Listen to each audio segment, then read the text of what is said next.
Walking away from opportunity. July 16th, 2012. I am the biggest loser.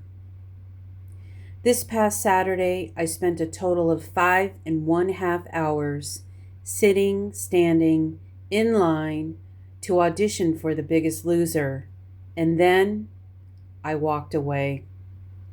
I arrived at the audition facility at 7:30 a.m., chair and Starbucks in hand, no breakfast. There were 312 aspiring contestants ahead of me. Yes, I was number 313. The auditions didn't officially begin until 10 a.m., but clearly I wasn't the only hopeful wanting to arrive early, excited at the opportunity that lay before me. I assessed my fellow competitors and the over 600 more that would follow me and take their place in line to gain one of 20 spots on the popular reality show. For the most part, we were all obese. Some more morbid than others. It was the one place where you could surely find at least one, or hundreds, bigger than you. It wasn't necessarily a secure feeling. It was a sad feeling. I quickly realized that there are many more people in the world worse off than me. I started feeling guilty about my place in line. I struck up a conversation with George, who was behind me in line. He drove down to Raleigh, North Carolina, from the D.C. area, Alexandria, Virginia. We shared some stories, family pictures, and holding each other's place in line as we needed bathroom breaks and water replenishment. George is a very positive person, and his determination was inspiring. He has a beautiful young family, and I found myself rooting for George and praying that he can get it together so that he could participate in life with his boys. I started wanting it more for him than for me. I started my journey back on January 25th of this year. While I haven't made amazing progress to date, I have lost 35 pounds and have regained the energy, stamina, and ability to incorporate a fitness program for the last 6 weeks. I thought being a contestant on The Biggest Loser would help me get over this plateau and accelerate the shedding of pounds. In the back of my mind, I was concerned about the effect of my adrenal tumor on taking on such a rigorous workout program. Before you can even step in line to become a contestant for The Biggest Loser, you have to pre-register online. There are some thought-provoking questions, and before you know it, you are delving into your painful past and conjuring up events which you have tried to cover up with food inhalation for the last 40 years. It is an emotional process. Also, part of pre-registering is the submission of pictures of your face and a body shot. I avoid cameras like the plague, and while reluctant to take a photo, I had to comply with the rules. After the photos were uploaded to my computer, I had to come face to face, so to speak, with my profile picture. I am one ugly, fat, and pathetic son of a bitch. Damn! The tears filled my eyes and rolled down my cheeks as I realized I really don't look much different than when I started this journey back in January. My son tried to console me, but I knew the truth, and damn, it hurts. To prolong the agony and really bring you to a dark place, there is a 9-page application which needs to be filled out as well. And boy, were there some doozies. I was asked about my accomplishments, passions, and sacrifices. Who is my hero? Do I volunteer? What life events have impacted my weight gain?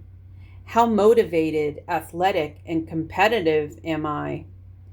Health questions, typical background check questions and even legal questions were covered.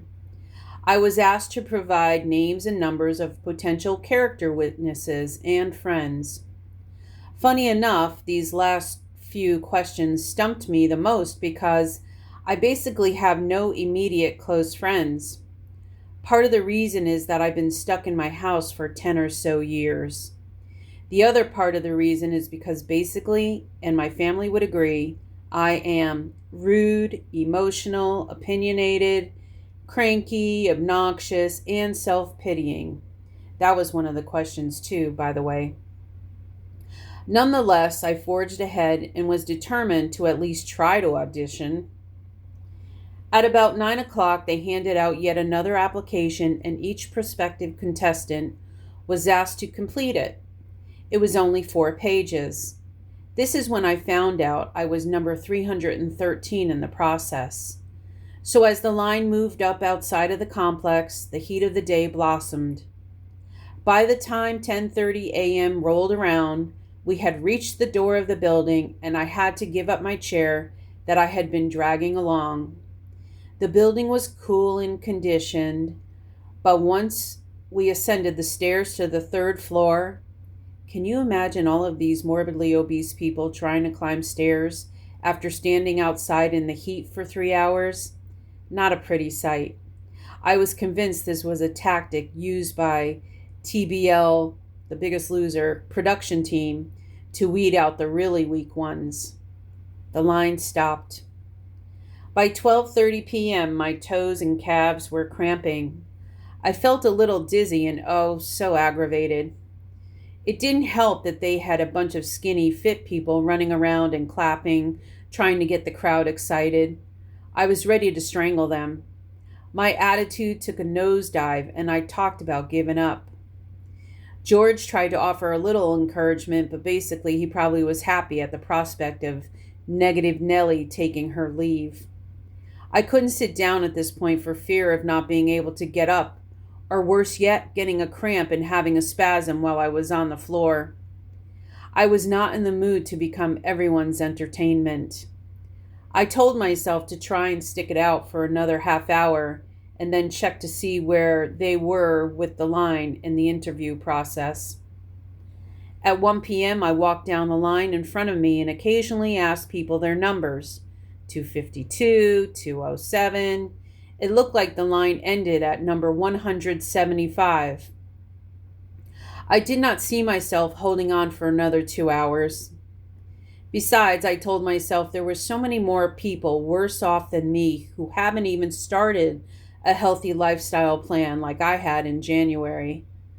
Besides, I would rather see someone like George be a contestant than myself. When it comes down to it, there is really nothing special about me that would make me a better contestant than others.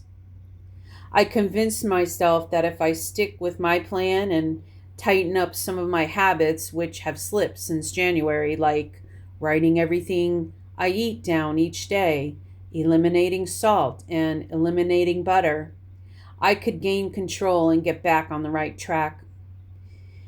It may take longer, but at least I know that I did it on my own and at my own pace.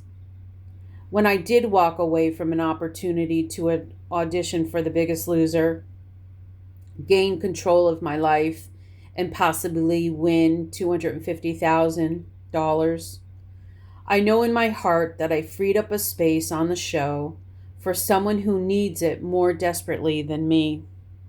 I guess I am kind-hearted and therefore the biggest winner.